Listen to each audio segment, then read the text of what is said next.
पास दो कैसेट होती है दोस्तों, एक कैसेट कवि के गले में होती है और एक कैसेट कवि के यहाँ दिल में होती है।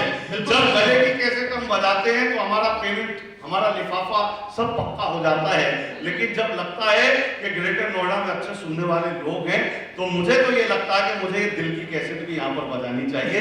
इसीलिए कुछ अच्छा सुनाने का मन है, कुछ अच्छा सुनने वाले, इसीलिए मैं सुनाता हूँ। भाई कह रहा था मैं यहाँ भाई साहब ऐसे आने से डरता हूँ, बहुत टाइम बाद आया हूँ, खास तौर से यहाँ तक आ गया।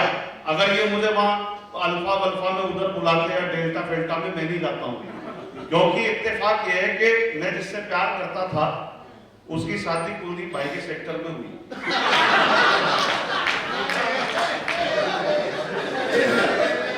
मैं इसलिए इनके वहां जाने से भी कई बार बुलाते हैं घर पे, मैंने कहा भाई को आई केस में मिल लेना, मैं नहीं आऊंगा, मेरे भाव हरे उधर।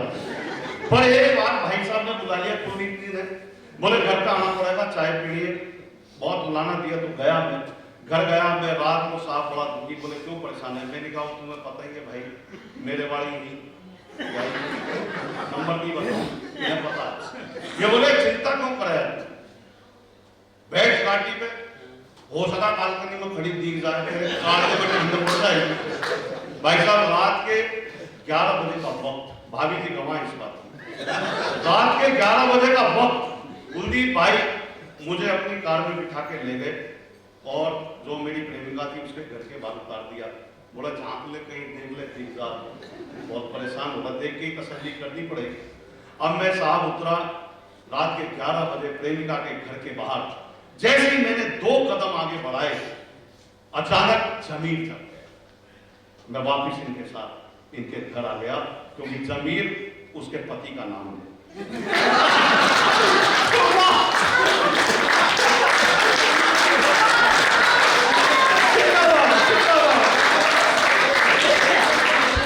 तो वहां कमाने निकले थे।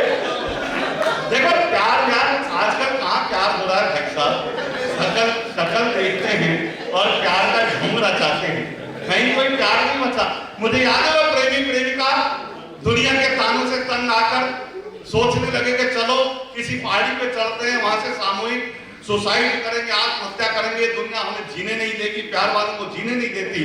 अब दोनों ने प्लानिंग करी, एक पहाड़ी पे चढ़ गए, दोनों को सामूहिक रूप से कूदना था। अचानक प्रेमिका ने प्रेमी से कहा तू डेमो दे। वो बेचारा इश्क में अंधा, कुछ सोचा नहीं समझा नहीं, अचानक कूद गया, नीचे कूदा। प्रेमिका ने झांक के देखा, खाई इतनी गहरी थी उसकी लाश तक नहीं दिखाई दी।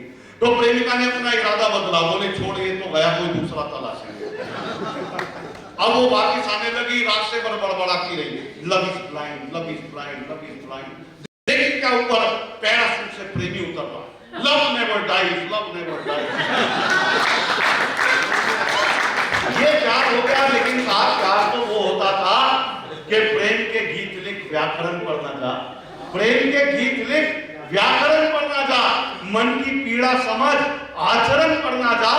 मेरा मन कोई गीता से कम तो नहीं, खोलकर पृष्ठ पढ़ आवरण पढ़ना जा, खोलकर पृष्ठ पढ़ आवरण पढ़ना जा। वो बड़ी माँ को लेके भावुकता की बात कर रही थी। मैं माँ बाप पे कविता नहीं लिखता बाकी, हालांकि मुझे तो बुजुर्गों ने बताया था कि बिस्तर पर सोने से पहले, जाने से पहले आपको माँ के चरणों को दबाना चाहिए।